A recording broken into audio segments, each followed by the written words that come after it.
นี่คือพระสวยงามอยู่วัดบ้านม่วงคำตำบลนาตาลเลยนี่นะพระสวยพระงามอยู่วัดบ้านม่วงคำตำบลนาตาลนะนี่ผู้ข่า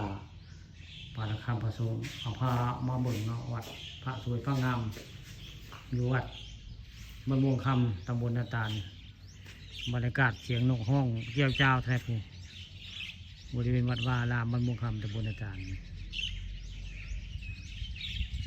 นกก็ห้องบรรยากาศคักแต่โรแมนติกแต่ได้เขามาวัดวาอารามเพิ่นมองนี่ก็เป็นซาปูซาป่าเนี่ยวัดคูสังบนมุขคำตำบลนาตาลแล้วนี่ด้านหลังนี่ก็มีรูปปั้นของพญานาคได้นี่รูปปั้นพญานาค2 ตัวได้ยิงเขี้ยยิงข้างนี่แม่นไหนคือแต่ได้ปั้นขับปั้นคือได้นี่แหละรูปปั้นพญานาควัดมีครูสังแหละนี่บ้านม่วงคำตำบลนาตาลมือตาลูกโลวันนี้เคโรลินปิตยานเลยนี่คอมเมนตัวจริงสือลูกค้าซักเสื้อเพ่นแล้วอันนี้ขนาดลูกปั้นนี่ก็คักแต่แท้ปั้นคักปั้นคือผีมือสั้นยอดคักได้เบิ่งแล้วลามาแรงบันดาลใจของท่านอาจารย์ลีวัดบ้านม่วงคำตำบลนาตาลหรือว่าผู้ใดอยู่ทั้งพุทธภาพละพุทธสถานพระสถานพุทธสถานอยู่ผู้ใดผู้ดันหลวงผู้ใดเราอยู่พุ่นละแต่เรามาสร้างมาเปลี่ยนไว้ผีมือมาฝากผีมือไว้ในวัดว่าเราในบ้านเราเนี่ยบ้านม่วงคำตำบลนาตาลมาสร้างแปลงมาปั้นนี่แหละปั้นพญานาคก็คือยครูวัดได้เป็นผู้ปั้นผู้สร้างผู้ปั้นเนี่ยคือยครูวัดท่านอาจารย์เลวัด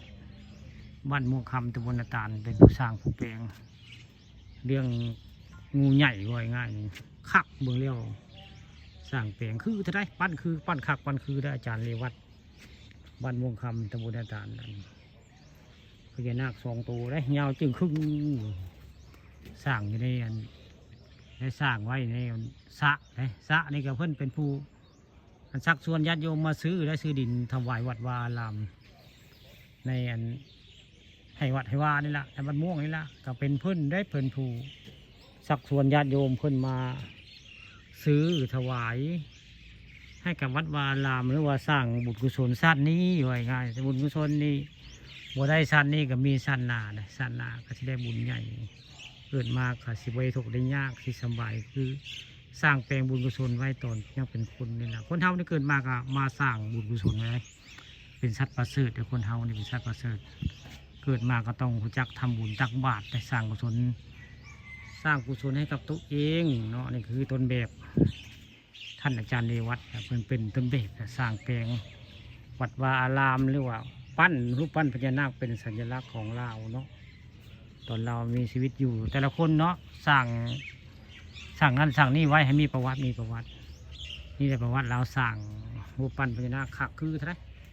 นี่ผู้วัดเป็นผู้สร้างผู้แปลงนี่แหละพญานาควัดบ้านม่วงคำตำบลนาตาลสร้างแปลงดูยครูวัดเป็นผู้สร้างผู้แปลงแล้วนี่คักคือพญานาค2 ตัวแล้วนี่เป็นผู้ปั้นผู้แปลงกับผู้สร้างคืออาจารย์เลวัดเป็นผู้สร้าง